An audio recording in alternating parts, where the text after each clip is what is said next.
The following program is intended for mature audiences.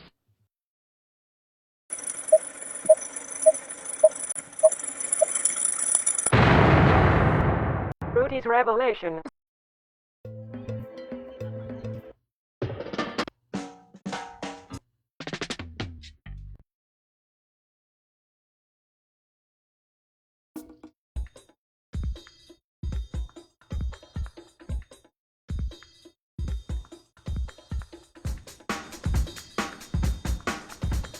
Hey everyone.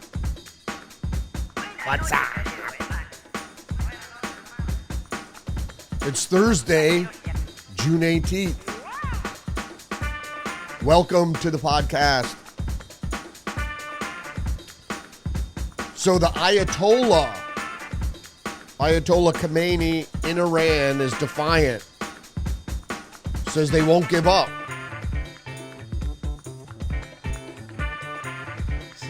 And that there'll be serious consequences if the U.S. attacks Iran.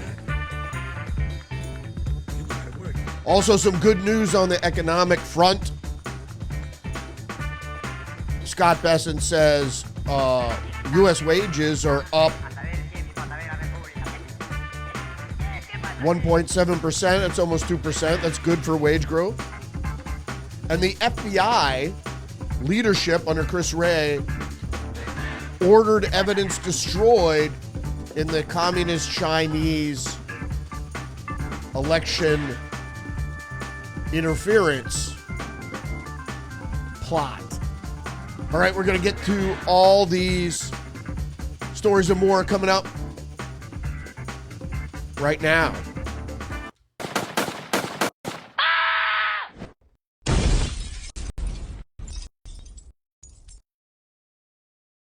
We're going to start with the Associated Press. Trump says the U.S. knows where Iran's Khomeini, that's the Ayatollah, is hiding and urges Iran's unconditional surrender. So Ayatollah Khomeini, not Khomeini, but Khomeini, is the supreme leader of the theocracy in Iran. If you're not familiar with Iran, Iran is an Islamic republic, which means they're a theocracy. They're ruled by religious edict. And there's a council of religious leaders led by the Ayatollah that dictates most government policy. Iran is an authoritarian, totalitarian state, which means the Supreme Council of religious leaders decides how people live, what they can do, et cetera, et cetera. There are no individual liberties in Iran. I just wanted to put that out there. I'm not an advocate for war, despite what kind of state exists in Iran. So let's move on with the headlines today. I'm going to go to the Wall Street Journal. Iran Supreme Leader says country won't surrender. Ayatollah Khomeini says the U.S. military intervention will bring irreparable consequences. Well, what does that mean? Nobody really knows what Iran's military capability is. We have a good idea, and it's certainly not a first-rate military power. But like all weaker opponents, they have tricks up their sleeve. They have terrorist sleeper cells all over the globe. In the U.S., certainly more over the past 4 years because of illegal immigration than they had before. So who knows how valid these threats are? Whether or not the U.S. should go into or participate in offensive strikes in Iran is of great debate lately, as of late. Recently, the past couple days, certainly yesterday. I'd like to urge you to check out episode 117 of Tuesdays with Perry, which aired last night, where Perry and I, Perry, who is a Zionist, feared the escalation of the conflict there, drawing the U.S. in and what those consequences of a broader conflict, World War III, might look like. So I urge you to check out that episode. It's up now on YouTube, Substack, and of course, Rumble. Let's move on with the headlines. We got Newsweek here. Iran's Khamenei responds to Trump's threats. Cannot surrender. Says the state of Iran cannot surrender, won't surrender, and won't be intimidated. The problem with religious states, theocracies, is they tend to be fanatical, religious fanatics. That's why most people, most citizens, democratic or otherwise, prefer, not always, but would like to see a more secularized government. In any case, a secular government won't put one religious group or idea first and above all else, particularly reason, because sometimes religious zealots, if they have control of the state and great military power, certainly could be unpredictable and might lash out without worrying about the consequences. So Reuters is reporting Israel-Iran live updates. Supreme Leader Khamenei warns U.S. strikes on Iran will have serious consequences. Indeed, they will. The Wall Street Journal is reporting if Iran's oil is cut off, China will pay the price. Chinese refineries have become hooked on cheap imports of sanctioned Iranian crude oil. So the sanctions on Iran have been long-standing and are particularly involving Western countries. One of the biggest importers of Iranian oil was France before these sanctions went into place. And France does a lot of business with Iran. But the biggest importer of Iranian oil now is the communist Chinese. So if the Strait of Hormuz is closed by Iran, one would figure, we don't know what would happen, but it would certainly hurt China. It would affect oil prices worldwide, for sure. One of the Iranians, certainly one of their most potent responses would be to close the Strait of Hormuz. So the Persian Gulf is between Iran and on the Arabian Peninsula, Saudi Arabia, Qatar, the UAE, and Bahrain on the other side of the Persian Gulf, with Iraq at the top, Basra, specifically at the top of the Persian Gulf, where most oil exports flow out of those Gulf states, as they're often referred to. So, and if you move out before you get to the Gulf of Oman, or is it the Gulf of Aden? Sorry, I get those two confused. There's the Strait of Hormuz, which is a narrowing of the waterway.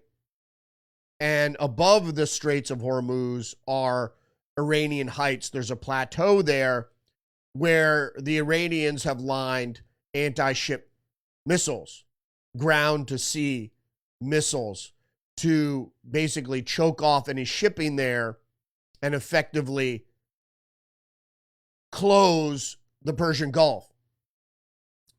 If you're not familiar with the history, the Iranians have mined the Persian Gulf continually throughout history, certainly since, and most particularly since the Iranian Revolution. So I think it was 79 or 78, where the Shah of Iran, who was the king of Iran, supposedly, was a U.S. puppet and was deposed by a Islamic revolution. New York Times is reporting Iran is preparing missiles for possible retaliatory strikes on U.S. bases, officials say. Of course, this is the New York Times, and What does the New York Times say? The New York Times says anonymous sources say, so you can't really trust what anonymous sources say. The New York Times itself can be making it up. Unlikely. But more or less, usually anonymous sources insist they're anonymous and then can lie because the lie can never be traced back to them. So it could leak or propagandize information under the cloak of anonymity, and then no one will know who the liar was. So they'll just blame the New York Times. Usually when they leak information, accurate or otherwise, it's to propagandize either the citizenry of the United States domestically or foreign allies, adversaries, so forth and so on. PJ Media is reporting, is Israel dragging the U.S. into another regime change war? Well, that seems to be the case. Because first it was we're attacking, Bibi Netanyahu for years has been saying, oh, Iran is 2 weeks away from a nuclear weapon. Sure they are. For years. So at first we're attacking Iran because they could get a nuclear weapon. And to be honest, fanatical, religious, totalitarian regimes that vow destruction of another country for their overwhelming religious majority shouldn't be trusted with to obtain a nuclear weapon, certainly, because they are fanatical. So that's not a good idea. Now, I find the claims of Iran close to developing nuclear weapons dubious. However, their progression in missile technology is worrying, the ballistic missile technology. Obviously, we see them firing. And you could research this on your own. You could go to Wikipedia, or there are plenty of places online, Jane's, to show what type of Iranian missiles the Iranians have. Most of them are reverse engineered Chinese missiles. And the Chinese got most of their missile technology from the United States. Thank you, Bill Clinton. So this has all worked itself around. We could go into the intelligence interference and their responsibility with the Iranian Islamic Revolution. I don't want to digress too much into that. So what you might have seen going around is this podcast where Matt Gaetz, the former congressman and Donald Trump's first choice for attorney general, claims that Israel is trying to coax the U.S. into entering regime change war in the Middle East. Many who rally under the American First banner, including Marjorie Taylor Greene, agree with him, although President Trump has stated in no uncertain terms that America First means many great things, including the fact that Iran cannot have a nuclear weapon. Make America great again. On his, this wasn't on, this is on his OAN show, One America News show. Gaetz played a 2002 clip of Benjamin Netanyahu warning that Saddam Hussein was developing nuclear weapons, and that drove us into a regime change war there. This is from Unheard. The regime change maniacs are back. Iran is in their sights, and they've learned nothing from the past. Indeed, those of us who are studies of history know. And it refers also in 2002 to the Bush administration was met with scant resistance from the mainstream media or wider establishment as it drummed up the case for toppling Saddam Hussein's regime in Iraq.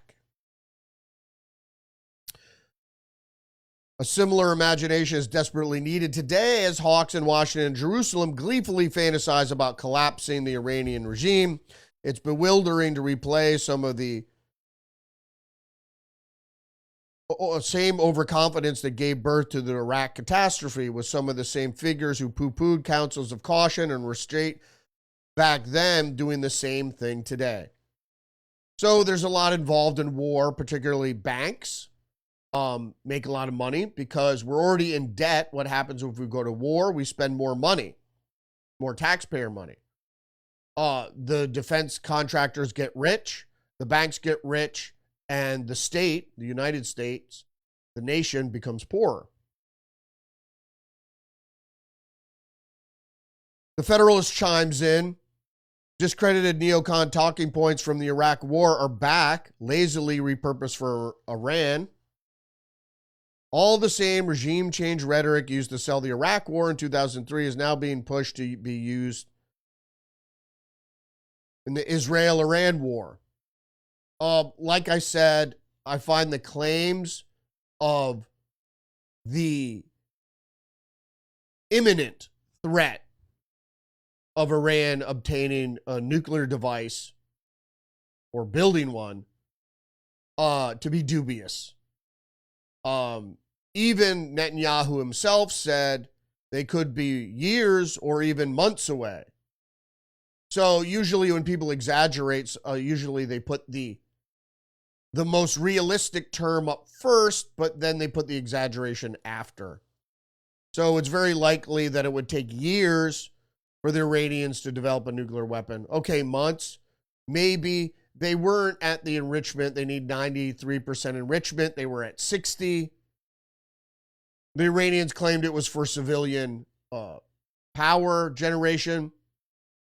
Tulsi Gabbard, I said 6 months ago last night, it's actually 3 months ago in March, showed the president her analysis that Iranian was not building a nuclear device. Now, we know after the Iraq War and after the toppling of the Syrian government of Assad, that they didn't have the WMD that everybody was claiming they had. An inspector said the same thing. If we were following Scott Ritter, we would see the same thing also. We got some breaking news here. So one of the things that people were digging into the Minnesota assassin, Vance Bolter, said one of his political concerns with the U.S. was turning against Israel. I mean, that's timely now. I don't really know why you would all of a sudden start assassinating Democrats. I think a lot of the information that's coming out now is a lot of red herring. Don't chase that stuff. What we know is that likely an intelligence op to tarnish Republicans and MAGA. Well, let's get back to this story on Iran. The Post-Millennial says 60% of all Americans say U.S. military should not get involved in Israel-Iran conflict, says an Economist YouGov poll. A little over half of all respondents said the U.S. should engage in negotiations with Iran over its nuclear program at 56%, while 18% said the U.S. should not negotiate. I'm all for diplomacy with a big stick. Like I said yesterday when we were talking about Massey's introduction of legislation that will return the war powers back to Congress, I believe that the executive should have limited war power, and that if it lasts longer than limited strikes over a couple weeks, that limited conventional strikes over a couple weeks, that if it were to be prolonged, that Congress would need to be involved and certainly allocate funding for that. If not, give a green light to any more hostility. So, but the Spectator has a different take. Spectator says Trump won't be dragged into a regime change war. He isn't going to repeat his predecessor's folly. Well, that's certainly interesting to see or hear from the author Daniel McCarthy. Is he wise enough? Is he smart enough to tiptoe around this delicate foreign policy? I would say tar pit. It's a pitfall. It's a slippery slope. My personal view is we shouldn't get involved with direct strikes, period. Let Israel do whatever the hell they want to do. Be prepared to defend, but unless Israel does all it can to weaken the state of Iran, unless whatever comes out of that, the Iranians don't give up their nuclear enrichment capabilities down the road, then we could revisit. But delivering bunker busters now, I don't think is the correct course. So we talked about this before. This is Zero Hedge. Strait of Hormuz disruption fears surge after former Iranian minister threatens transit restrictions. So we've sort of seen what's happening here in terms of what the geography or the topography around the Persian Gulf, the oil transit out of the Persian Gulf, what that necessarily means. Where the Strait of Hormuz, mostly controlled by the Heights in Iran, the Strait of Hormuz is controlled by Iran. Because on the other side of the Strait of Hormuz, the Strait of Hormuz, it's flat desert. Flat, relatively. I mean, because you have Yemen down there and all that other stuff, Oman. But the strategic positioning of Iran there, they have, when you're shooting down on ships, it's a little bit different than shooting along the sea level. So we'll see what happens there. Oil is already up. The stock market is mixed. How that's going to affect everything financially, hard to say. War isn't good for business, only for military industrial complex and corporations that want access to war materials. So we'll see what happens. I am for regime change. I don't believe in theocracies. I think governments operate better secularly because then they don't play favorites with policy, what's deemed as moral, and or religious groups, which is always the problem.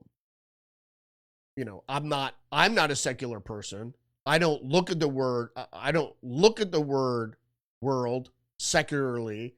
However, governments can't play favorites. They shouldn't in a republic or in a democracy where you're governing for the population as a whole. You got to play it even. And so if a government has certain biases, religious or otherwise, you can't dispense equality correctly. So let's move on to this other big story where we have a new twist here. PJ Media is reporting the FBI was ordered to destroy the evidence of China's 2020 election plot to help Biden.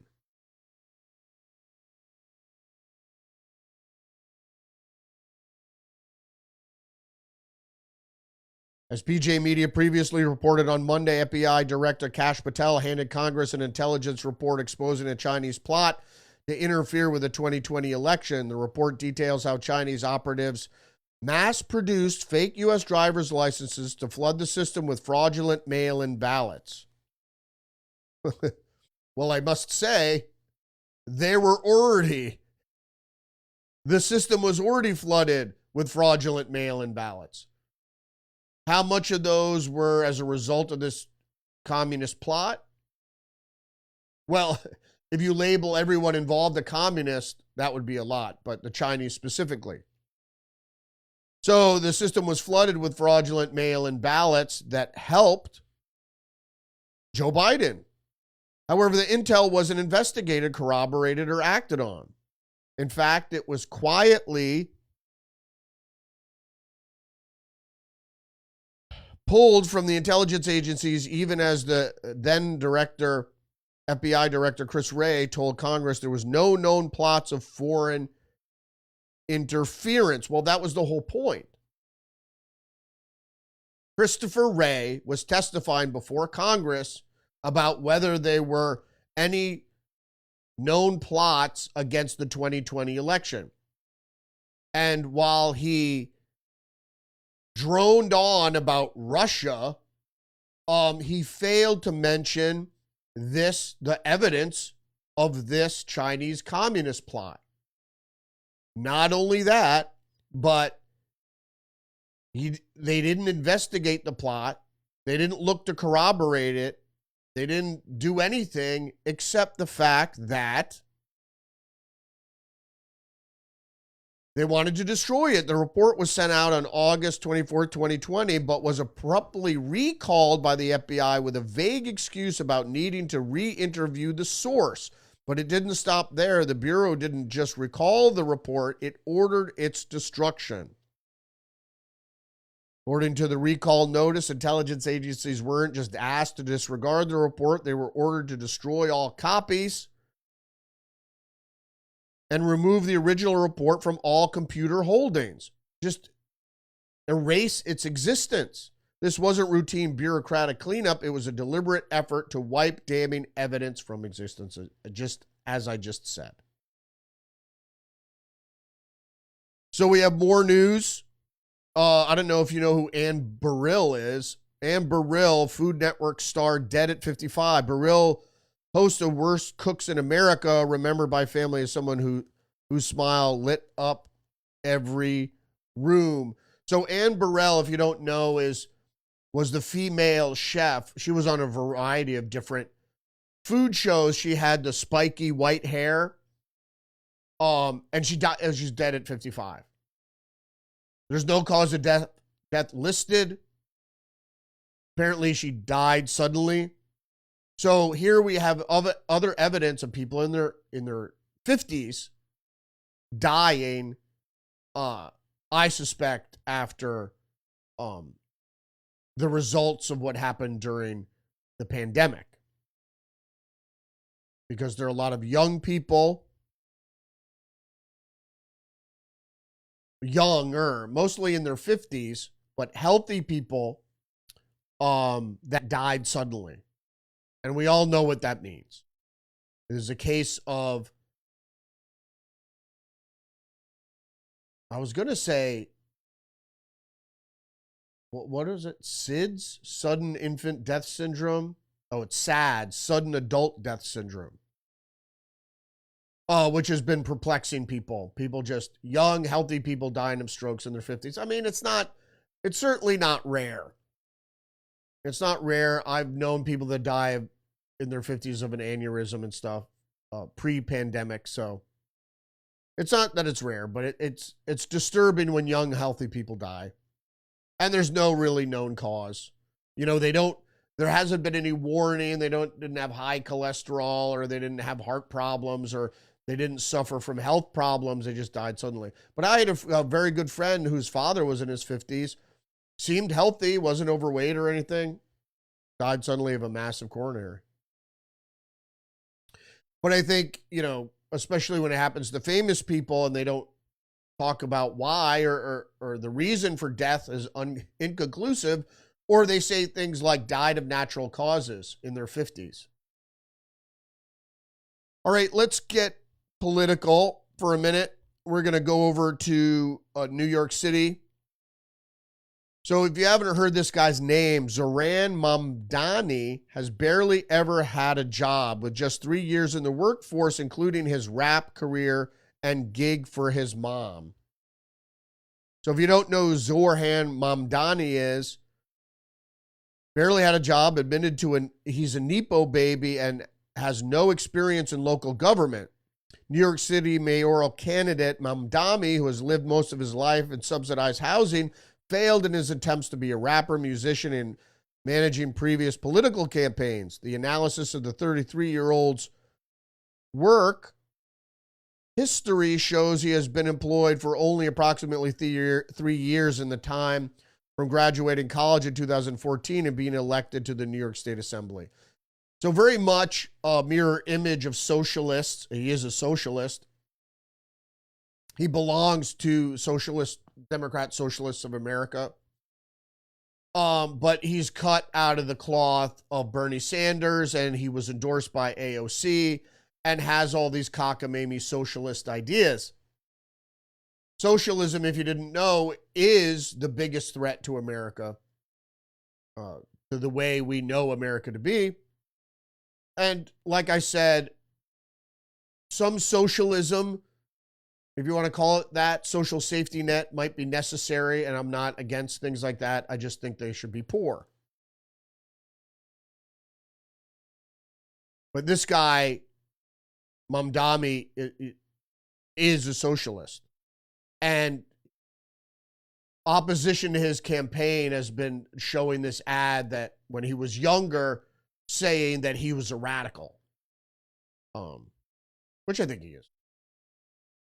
Also in New York, another candidate for mayor is this guy, Brad Lander. And the AP is reporting New York City mayoral candidate Brad Lander arrested at immigration court. New York City comptroller and Democratic mayoral candidate Brad Lander was arrested by federal agents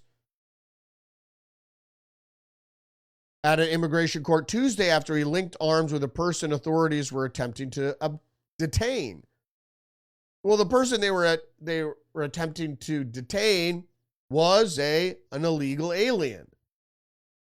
And the funny thing about this is Brad Lander had been hanging out at the immigration court for like 2 weeks waiting for ICE to show up. So finally, when he got word that ICE was there, he found the closest illegal immigrant and linked arms with him and then resisted arrest. So, but like all these other politicians, including Ras Baraka, the mayor of Newark, who was running for governor in New Jersey, was arrested at the ICE facility for interfering with law enforcement. And he was released with the charges dropped. And what did he do? He turned around and sued the federal government. So this guy, the charges were dropped after the governor of New York, Hochul, intervened. So we know what that gets us. It's more nepotism. Some more good news. New York Post is reporting border agents didn't release a single illegal immigrant into the U.S. last month, and that is the month of May, down from 62,000 last year under Joe Biden. And Joe Biden said that he couldn't act.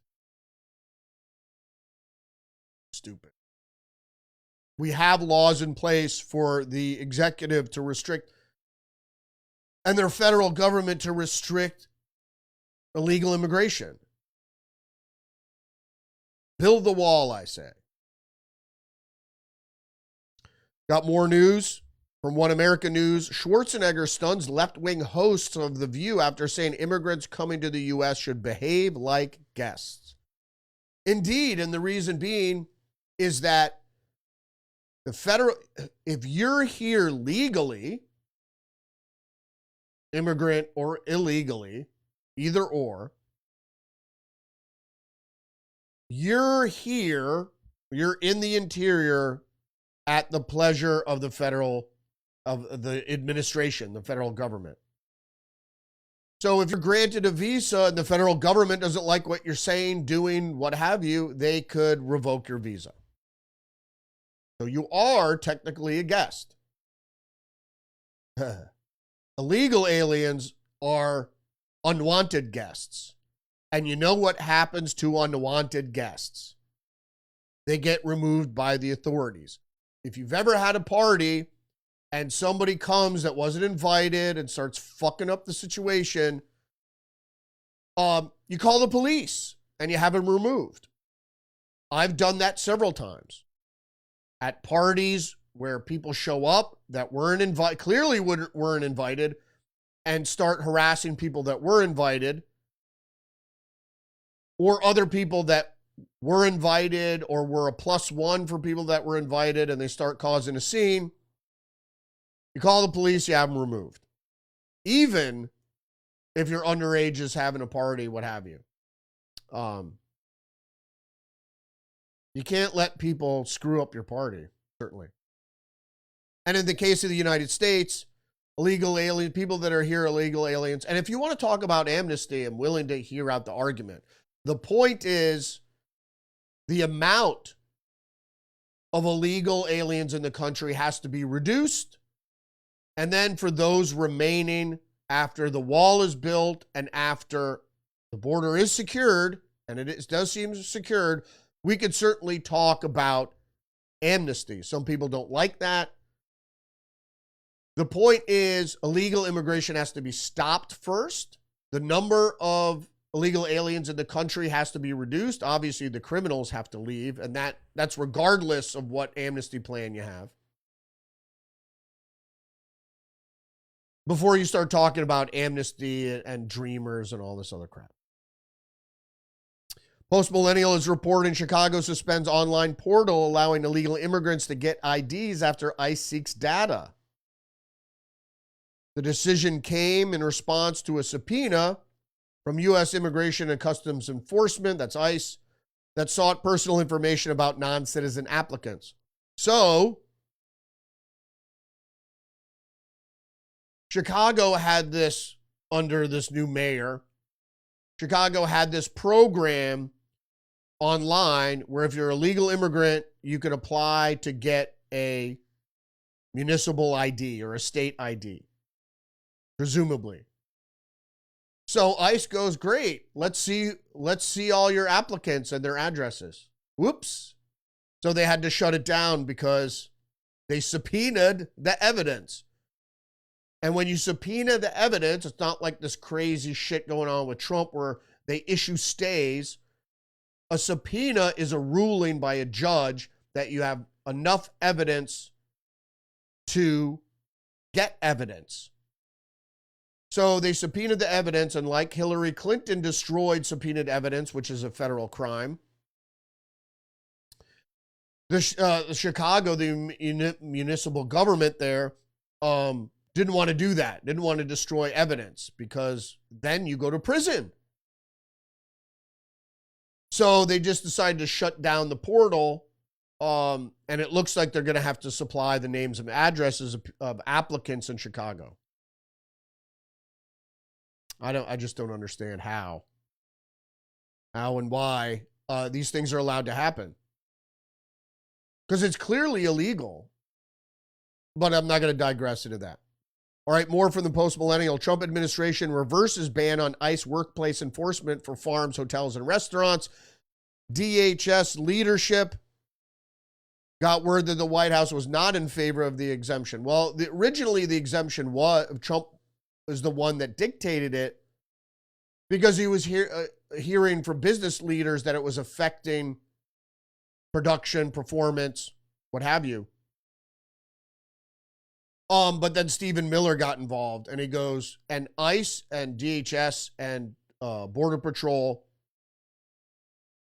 said that workplace enforcement is the cornerstone of enforcement.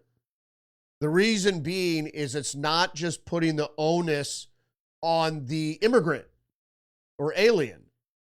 It's putting the onus also on businesses that offer the aliens incentive to come here and stay here. You know, I think there has to be, I could be Zen Buddhist. I believe in balance. And I think every approach should be balanced. If you want to get it right. Balance is the key. Balancing your thought process, balancing your energy, what have you. So we have another Fox News update. I reported this last night. Perry and I discussed this. He brought this to my attention. FBI Director Patel says man who threatened Trump used same message as Comey's destructive Instagram post. So Patel took aim at Comey's post, which he described to Fox News is a destructive stunt. Indeed, like I said, intelligence services, people involved in intelligence, domestic or otherwise, know a thing or two about psychological profiling and psychological manipulation. I talked about this yesterday. So Comey was fully aware what his Instagram post, what effect it would have on copycat and inciting violence and violent rhetoric.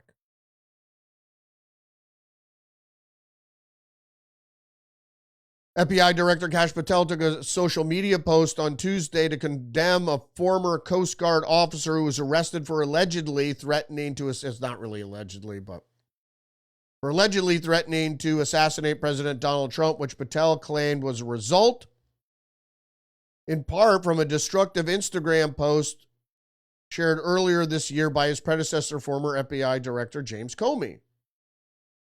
That was the 8647 language. This guy who was threatened President Trump's life using the 8647 language, Patel said of Peter Stinson, who is the former Coast Guard officer who was charged with making threats to kill the president. Stinson, who served from 1988 to 2021 in the Coast Guard, where he held roles as a sharpshooter and FEMA instructor, will appear in federal court for the first time on Wednesday. Perry and I got into a back and forth about this, where I said it's law whether you prosecute somebody for threats is if they had legitimate reason or legitimate means to carry out the attack. So if you threaten to drop a piano on somebody, drop a grand piano on somebody, and you don't have a crane and you don't have a piano, they're not going to take that threat seriously. And that's hyperbolic. I understand that, but that's the reasoning.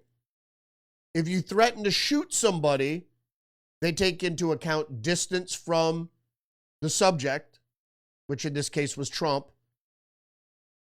Or in case with Biden, the same thing happened where a guy was shot dead by the FBI. They knew he was armed, yet they went to his house in full raid.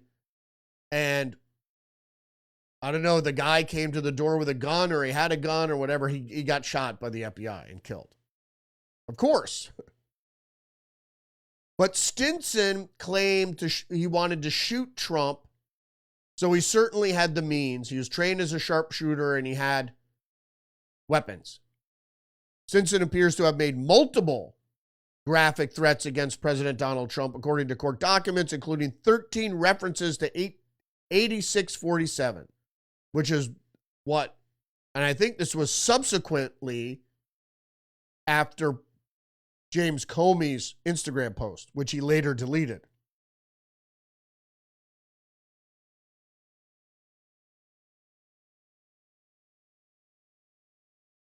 Oh, I should have backed this up here too. This next article here from the Post Millennial, I should have backed up to the Chinese Communist election fraud case, because Trump administration orders Colorado to turn over all records from 2024 federal election. I think that's a typo, dude. It's 2020 federal election. Most, if not all, counties have destroyed all of those records now from the 2020 election. Now, certainly from the 2024 election, counties are still in the process of retaining those until the retention period expires. What they're doing is looking for election malfeasance, which there's plenty to find. All these fucking assholes talking about Trump is a threat to democracy. If you really look at the data surrounding the 2020 election and mail-in ballots as a whole,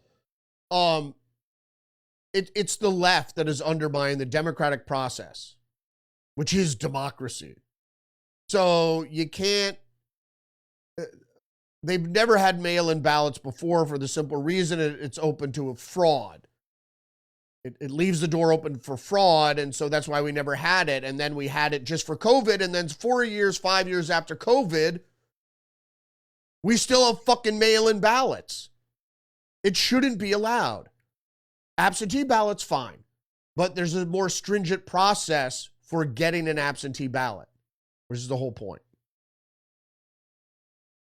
More news from the Federalist. LA riots are a proxy war for the ruling class fight against real America. Indeed, the Intifada in Los Angeles, Austin, Philadelphia, New York, Boston, and even Omaha is a sequel to the summer of George Floyd, which we all talked about. The postmodern Mongols burned our cities, inflicted $2 billion in damage, and were responsible for at least 25 people dying, all to ostensibly fight racism, but so-called autonomous zones, the most infamous being Seattle's Capitol Hill occupation protest, CHOP, where armed thugs guarded their borders, complete with signs saying leaving the United States. An honest-to-God warlords ruled the roosts, exposed the truth. This is not about racism, police brutality, or George Floyd. It was about waging war against the United States. Indeed, it goes on to say, the Intifada, to paraphrase the late David Horowitz, the supposed issue is not the issue. You don't change hearts and minds by throwing concrete blocks, Molotov cocktails, and industrial fireworks at law enforcement, or by burning cars defacing public buildings. You do those things as a show of force to intimidate and make your enemies accept your demands. That's terrorism. Which, not coincidentally, is exactly how Karl von Clausewitz, the 19th century German military officer, defined war. An act of violence intended to compel an opponent to fulfill your will. And that's what we see going on in the Middle East as well. In this case, the demand is death of American sovereignty. And why do they say that? Because it's around illegal immigration. You can't allow people just come into the country and still maintain sovereignty. What if instead of 10 million, mostly Hispanics from the Southern Hemisphere, what if it was 10 million Chinese or 10 million Russians? How could you maintain your sovereignty if you let 10 million individuals from the nation state of your enemy come into your country? It's ridiculous. And this is followed up nicely by the Federalist article. Financial data reveals no King's protests are hypocritical astroturfing. Indeed. If this at all seems eerily familiar, that's because we've seen it before. Americans should not be deceived by the latest clunky combination of astroturfing and gaslighting by ideologues desperate to return to power. The illusion of populism in these protests.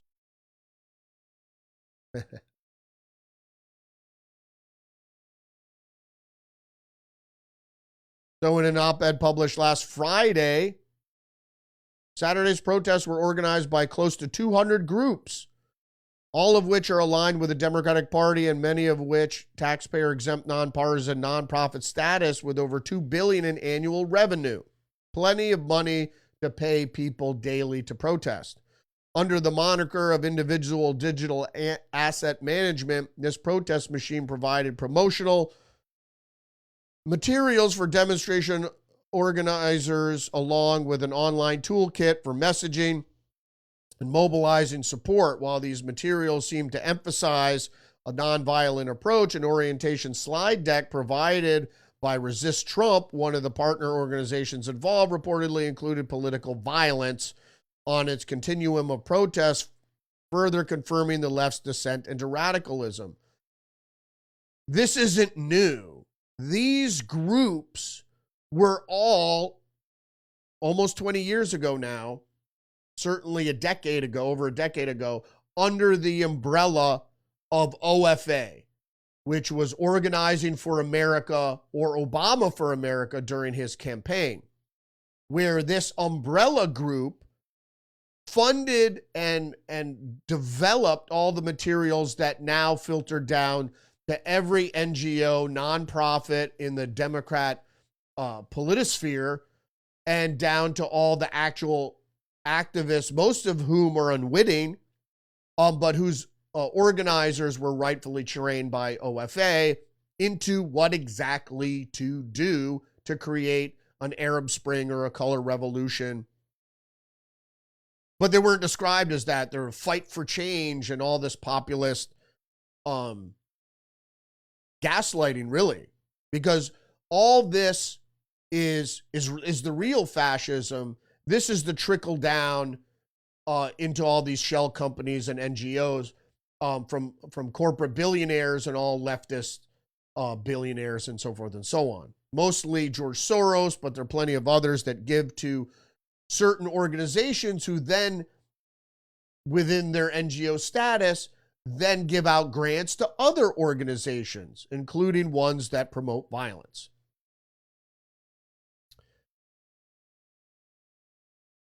So the op-ed writer, Nomani, says it feels less like a movement and more like a performance. Excuse me. The article that this guy wrote interviewed people involved in the protest on the left, and they were quoted as saying it feels less like a movement and more like a performance. We are told which graphics to share, what signs to print, and even how to answer to reporters. It is like the whole protest is a campaign rollout, but in protest clothes. And the writer of this op-ed concluded, these are the kings and queens of the democratic political machine summoning their minions to take to the streets to feign a fake people's revolution. Full stop. And that, for any of those who are willing to listen, that is exactly what it is. It is not organic. And as I stated earlier in the week or late last week, is organic protests show up and then are mimicked. So they're very rarely rolled out on the same day. That's not how it works. Let's take Occupy Wall Street, for example. Is Occupy Wall Street formed under Obama against corporate fascism, and then subsequently national protests followed mimicking Occupy Wall Street. There was a call to occupy the capitals, but it wasn't anything like what we see today, which was really rolled out very effectively in 2020 and then again on Saturday. So there's some clarification needed here. This is a post-millennial reporting on what I referred last night as the Las Vegas murder was actually Salt Lake City murder. Utah police investigate peacekeeper from leftist No Kings organizing group who killed fashion designer during protest. Arthur Folasa Alu leaves behind his wife and 2 children. So the reality about this is stupid leftists shoot stupid, more radical leftists. So let me just put this into perspective. Let's get into the story, I think, and that's the best way to go about doing it. First, let me say, so an Antifa member, a radical, was arrested for this murder in Salt Lake City. And in earlier reporting was attributed to him. But let's get to the story. Salt Lake City peacekeeper with the leftist activist group 5501, who shot and killed an innocent bystander while firing into a crowd at a man carrying a gun, is now under investigation by police. The man who was carrying the gun, who was shot by the activist and did not fire his weapon, has been charged with murder. Open carry is legal in Utah, obviously. Story goes on to say, during the Salt Lake City No Kings protests on Saturday, police said that an individual who was designated as a peacekeeper with the left-wing activist group 5501 fired a weapon, killing 39-year-old Arthur Folasa Alu.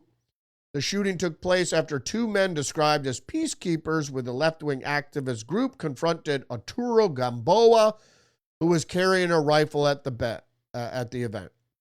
Gamboa, 24, pushed Antifa views online as a self-described anti-government radical and has previously said that justice should be reached by any means necessary.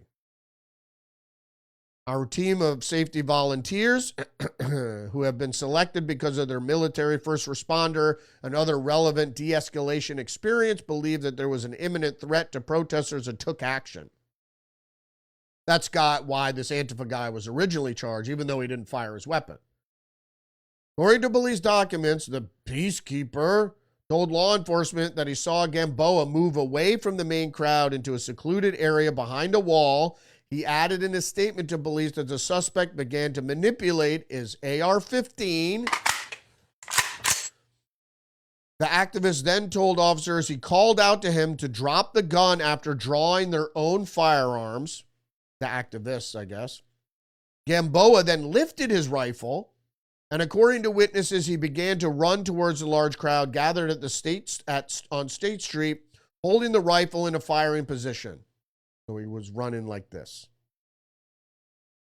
The affidavit added, when that occurred, the activist shot 3 times at Gamboa and 1 round hit Alu, who died from his injury. Yuck. So the problem with this is 2 things. They're all leftists and they're stupid. So with military and other experience, so you're out west. Out west, there's open carry and all this shit. I lived in Arizona for a number of years. I wasn't afraid by people open carrying. So there's open carry, even rifles. So this guy had an AR-15, what you really need with an AR-15 in a crowded situation. So this guy with the AR-15 was being watched by these 2 peacekeepers who were armed, probably with sidearms. We're not sure what kind of weapons they had. So leftist against leftist. So the Antifa guy supposedly went behind a wall and manipulated his rifle, charged it, I imagine. Who knows what manipulated means. And so the 2 peacekeepers, instead of calling law enforcement, decided to engage the subject and be heroes. Well, when he was told to drop the gun, he ran towards the crowd, and these morons fired at him without considering their backstop. So if you ever shoot at somebody in the world, you have to be concerned with, obviously, if you have hollow points, once it hits something, it's not going to go much further. But still, if you miss your target, it could easily hit somebody else. So if you're not concerned about your backstop, you're going to end up killing somebody you didn't intend to. And that's exactly what happened here. So instead of trying to chase the guy and get close enough to manually apprehend him, they shot at him and they killed some innocent guy. Fucking idiots. The left are fucking stupid. Was he pointing the gun at you? No, then run after him. If he points the gun at you, then you could shoot at him. But what you need to do is close the distance between you and your target. That's to ensure you're effective when you engage, because closing the distance shortens the distance, more accuracy, etc. Also, more stopping power. And also it ensures it's unlikely that you will miss and hit somebody else. But they didn't do that. They shot 3 rounds at this guy who was running, obviously, in front of other people. Fucking stupid.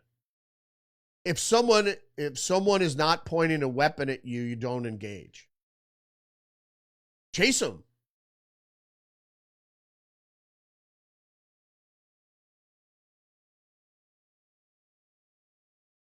These kind of people like, I'm the savior, and civilians have engaged mass shooters before and have stopped mass shootings, and I think that's a great thing.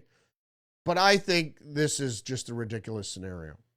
And I do think that the Antifa guy who was running around with his rifle raised certainly should be charged, as well as probably this other guy. They all should. All right, next headline here. Got a couple minutes. 2 Portland Antifa militants charged with assaulting federal police during the anti-ICE riot. One of the assailants allegedly used a sharpened wooden stake to strike an officer in the head, while the other accused of reportedly assaulting an officer and kicked a deployed tear gas canister toward other federal agents. You're not allowed to engage police officers in any manner. Not even allowed to touch them. It's the law. So Giovanni Joseph Bromolo, 21, has been charged with striking one of the federal agents. The other guy, Joshua Ames Cartet, 46, at that age you should know better, has been charged with misdemeanor assault on a federal officer. He has a lengthy criminal history. Of course, most of these people who were put themselves in this situation don't have any reasonable thought process. Was using his hands to push a federal officer and kicking multiple deployed tear gas canisters back towards law enforcement. All legal. All right, we're going to move quickly now. Financial Times, Howard Lutnick hails Donald Trump's $5 million Investa Visa. Almost 70,000 apply. Money in the coffers. Post-millennial, blue-collar workers' real wages see biggest boost in 60 years. Treasury Secretary Scott Bessent revealed the numbers during an interview. Blue-collar workers have increased the wages for blue-collar workers have increased 1.7% in the first 5 months under President Trump's administration. The only time it's been this high was during President Trump's first term.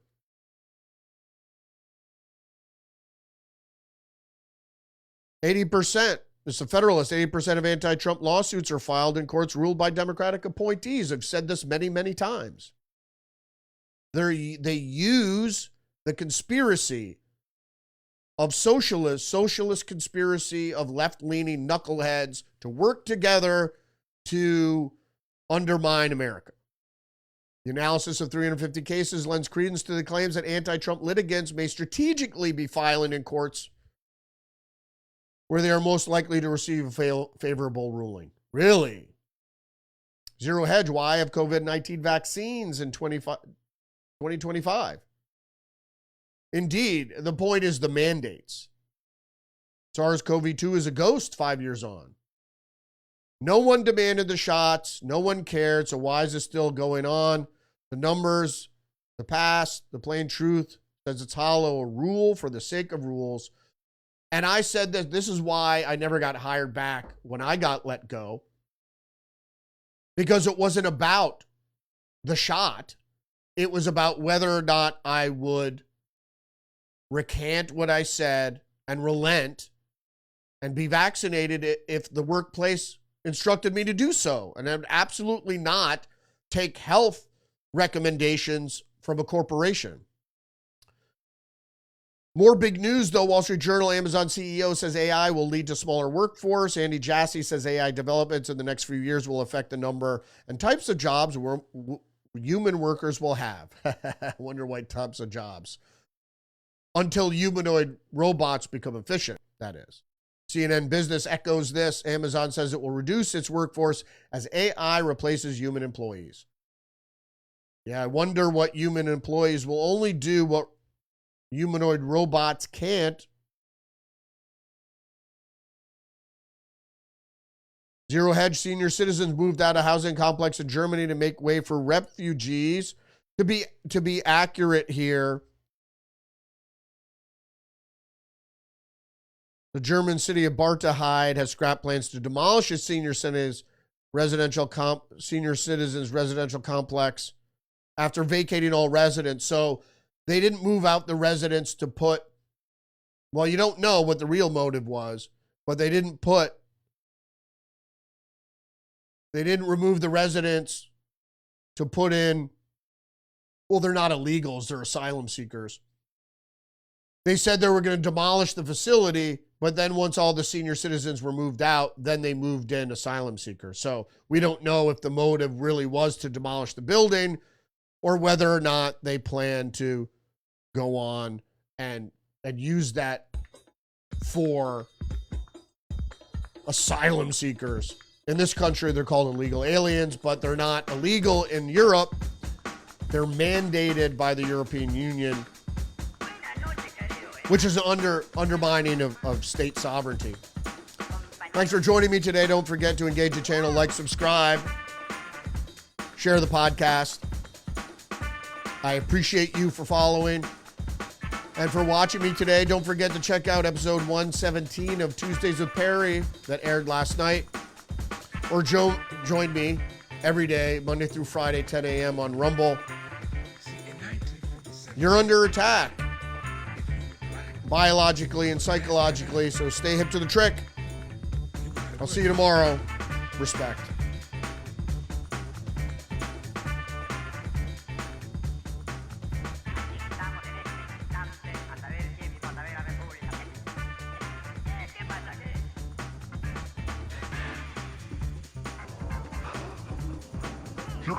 You're crazy, man. You're crazy. I like you, but you're crazy. The New World Order.